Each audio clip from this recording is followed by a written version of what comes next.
آج کا واقعہ ربیع الاول کی نسبت سے سرکار دو عالم صلی اللہ علیہ وسلم کی ایک معجزاتی شان بیان کرتا ہوں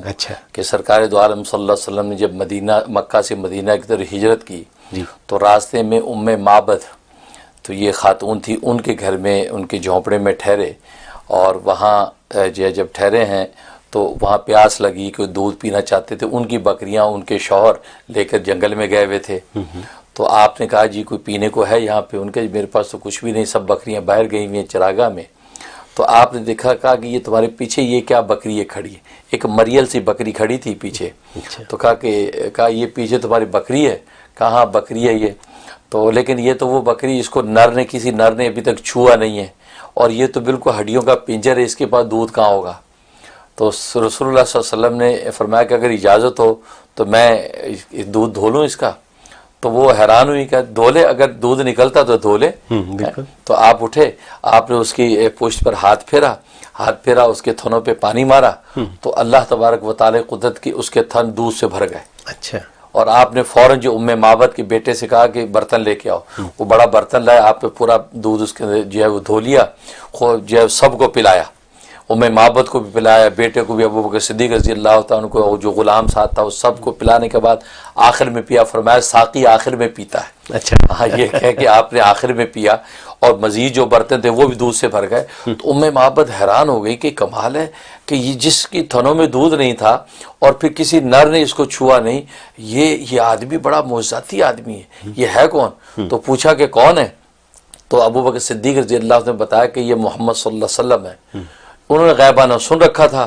تو وہ فوراً آپ پر ایمان لے آئیں کہ واقعی، کیونکہ کہتے ہیں 14ویں کی چاند کی طرح چہرہ چمک رہا ہے، اور یہ اتنا مبارک شخص یہ، اور محمد صلی اللہ علیہ وسلم ہے یہ، تو آپ پر وہ ایمان لے آئیں۔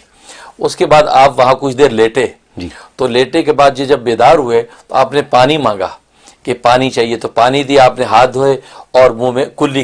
کلی کر کے آپ نے کلی جب پھینکی ہے تو ایک کانٹے دار درخت تھا وہاں پہ، وہ درخت کی جڑ میں وہ کلی گری،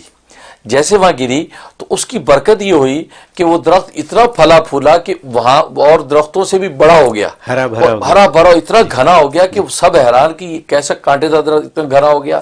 اور اس پر ایک پھل لگنے لگا، تربوز کی طرح بڑا پھل اس کے اوپر لگنے لگا، گرین کلر کا،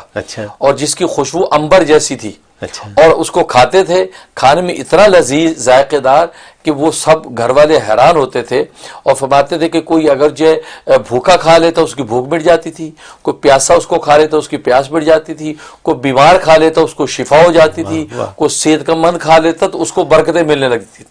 تو معبد کہتے ہیں ہم نے اس درخت کا نام مبارک رکھ دیا کہ یہ مبارک اس درخت کا نام ہے۔ تو کہتے ایک مرتبہ کیا ہوا کہ اچانک ہم نے دیکھا کہ اس درخت کے پتے جو ہے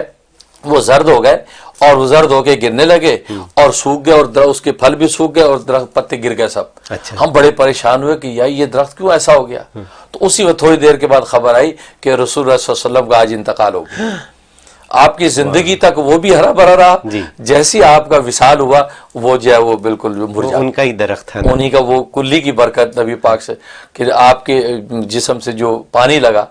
اس کی برکتیں۔ اسی طرح لکھا ہے کہ ایک مرتبہ آپ غسل فرما رہے تھے پردہ کر کے، تو آپ کی بیٹی زینب وہ بھاگ کے آتی تھی اور آ کے جو ہے نا وہ امیمہ وہ جھانکتی تھی آپ کو، تو جیسے نانا کو جھانک کر، چھوٹی بچی ہے، تو آپ نے ایک مرتبہ کلی منہ میں لے لی کہ اب آئے گی اس کو منہ پہ ماروں گا، تو جیسے پردہ ہٹا کے یوں دیکھا کہ نانا ابا کیا کر رہے ہیں، آپ نے زور سے کلی ماری، اس کے منہ پہ کلی گئی۔ فرماتے کہ 80 سال کی بڑھیا ہو گئی تھی لیکن چہرہ 18 سال کی حسینہ جیسا تھا،